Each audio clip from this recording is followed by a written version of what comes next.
Madhubani live painting session, especially curated for all our team members.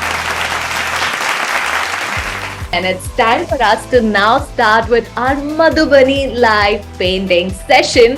Ladies and gentlemen, please go ahead and mute yourself and put a round of applause for Bhavini Sri. Oh, hello, thank you so much. That was so sweet.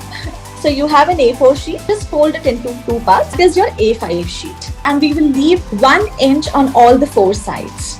We will mark very faint, very faint across in the center. 1 small circle on the body. So a little flowy, don't be very strict. I want to paint the feet here.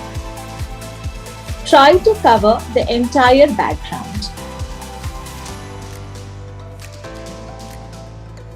We will draw a double line in these spaces that we have created.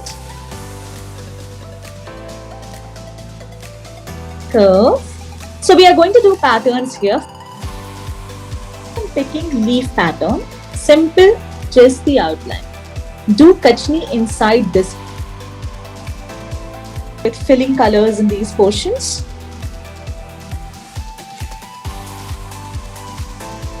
Have to do it inversely.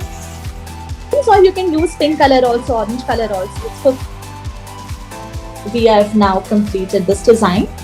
I would really like to see your works. Wonderful, because this was the first time that I have learned something in very much detail, this sort of painting and this style. Thank you so much SOS team for providing us a wonderful experience, and thank you so much Bhavini.